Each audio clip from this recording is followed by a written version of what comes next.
Hi y'all, I just wanted to show you my new aquarium setup. Well, new-ish. I've had it for a month, so after a month I changed out my old filter. And yeah, so the kind of filters I'm using are these kind here. This is a 10-gallon tank. So I'm gonna put this to good use. Maybe somebody in my area needs a filter with a good bacteria. So I will save that. And okay, so here's my tank. Just kind of back up and show y'all.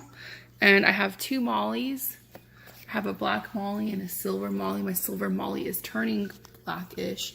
And let me see if I can find them, because I just fed them and they're going crazy looking for food. So there's my silver molly.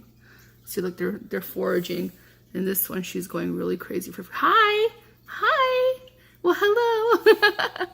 Their names are Flotsam and Jetsam. The black one's Flotsam, but I call her double wide because she's a little, well, she's twice as big as a normal molly. Well, from my opinion, you know, she's pretty big. But anyway, yeah, she's going crazy because I haven't fed them in days because their ammonia is really high. So I think I've been overfeeding them. So I tried not feeding them for a few days to kind of lower the ammonia, plus a few other things I'm going to talk about. But that's why I just fed them, and I only fed them like 1 or 2 flakes, so like not much. And she's going crazy looking for food. Look at her. She hasn't stopped yet. Oh, let's see. Where'd she go? Double wide. Oh, there she is. See, look, there they are. She doesn't even know I'm filming her. Look at her go. They're happy fish, but they're definitely hangry. You know, hangry, like hungry and angry, that's them. Okay, so I'm gonna show you my setup. So this is a little messy, but this is what I catch them in if I need to like move them out of the tank for whatever reason, like if I need to feed them separately for whatever reason, or when I'm cleaning the tank, I put them in there with aquarium water, and that way I can like vacuum the tank, clean it, do the whole bit.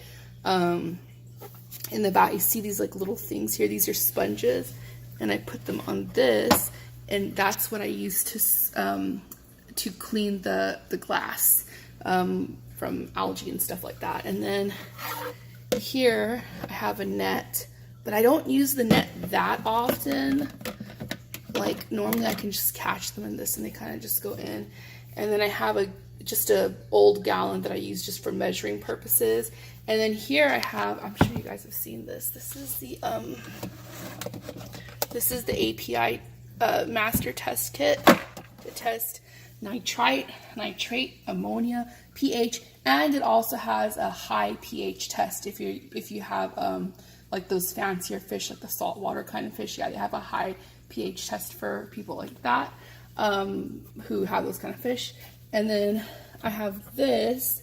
I get water from the tank in this, and then I pour it into my test tubes down here in the master test kit so that I can put the drops in there and stuff. Because what I don't want to do is I don't want to put the test tubes, I don't want to dunk them in this water because I do clean them out after every time I use them, but you never know if there's some residue of some of the chemicals I use to test. So that's why I have a separate little thingy to get water. Down here is my gravel vacuum. I have a latex glove for like if I need to reach into the fish tank.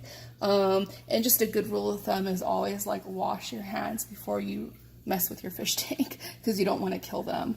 And then let me get up and show you guys what I have here.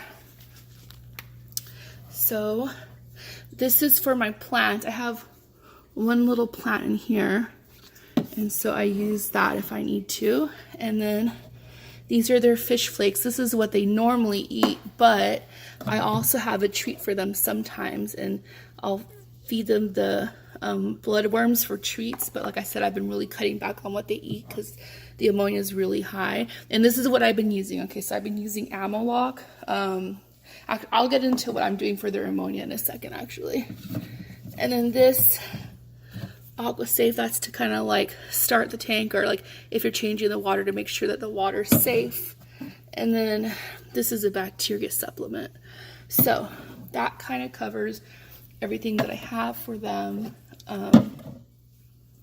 you think, you know, having a fish is easy and it's like easy to take care of and stuff, and it's not going to be expensive. I've spent probably several $100s on all of these things. Like, it's not that cheap. I mean, maybe if you have a bed of fish in a bowl, but a little 10-gallon tank like this has cost me hundreds of dollars, and products and things and gravel and the decorations and the stand and just, you know, everything. It's a lot. Oh, and then so here's my filter, and then this is my heater here. This is my thermometer, if you can see it. There you go. There's my thermometer. So anyway, so I'm going to talk to you guys what I'm doing for my ammonia. So my ammonia is really crazy and super out of hand. Just to give you guys an idea, for those of you who don't know, your ammonia is supposed to be at 0. When people get an ammonia of like 0.2, they start flipping out and like doing everything they can to bring it down. My ammonia is at 8 parts per million. Like, my fish should be dead right now. It is freaking ridiculous, and I am so scared I'm gonna lose them. But look how happy they are. And this is what I've been doing to fix the ammonia situation. I don't know if it's working yet. I kind of just started doing this because for the first few weeks, the ammonia was fine, and then I noticed it started getting worse, and then like last week, all hell broke loose, and it was like 8 parts per million, and I freaked out, okay? So this is what I started doing. So I started doing more regular water changes. Today, I'm actually kind of out of breath because I just did their water change, and I did a 50% water change. So what I do is, like, the night before, 2 nights before, I'll fill water up in their bucket, and I have this huge red bucket I use that I didn't show you guys, but I have it, okay? So I fill water up in that huge bucket, and then I let it sit for a few days, and I add some Ammolock to that, and then I test it. Now the water in there tested at 0.25, which I guess is less than 8, but it's still not great. So yeah, I did add the Ammolock to that. So I don't know if it's, you know, my water or what, or there's just a bunch of contributing factors. But anyway, but I made that water safe. And then I took out 50% of this water. Then I vacuumed the gravel. I cleaned the sides of the tank. Then I added the new water to this tank, and then I changed out the filter.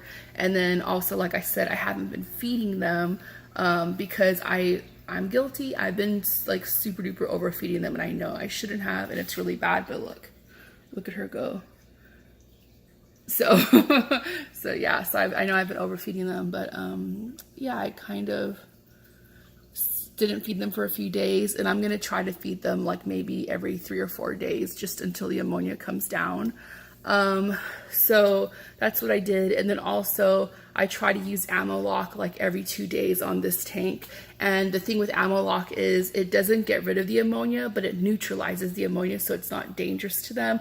But if you test the water, it's still going to show the ammonia. It's not going to show that it's going down. So my ammonia is still testing at 8 parts per million, but my fish are happy and healthy. See, look at them. They're like not like, if they were dying and stuff, they'd be like hovering near the top or like acting really strange. But my fish have lots of energy. They're really, see, she's foraging. See, look at her. They're really happy and everything because I'm neutralizing the ammonia. But in a perfect world, I wish I didn't even have this ammonia problem. But I am a new aquarist, and this is like my first time I've ever done any of this, and I'm doing it all by myself. So I'm like trying the best I can, and I don't want my fish to die.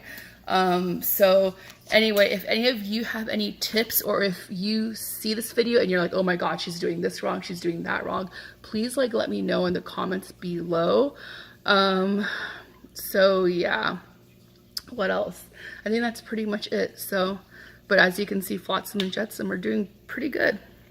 So anyway, yeah, I'm looking forward to seeing any comments, anybody who knows how to like keep fish or like knows what I'm doing wrong, what I can do. Honestly, if my fish start to get like really, they start to look really sick and my ammonia is just not going down, I might give my fish to somebody who's more experienced so that they can bring them back to health. Even though I'm going to be really bummed that I'm not going to have fish anymore, I would rather do that and have them survive and have someone who knows what they're doing take care of them than, you know, someone like me. So, but I am trying really hard. I've been doing my research and everything, and it's a pain in the ass to do these water changes, but I'm doing them. I'm doing them because I don't want to lose my fish.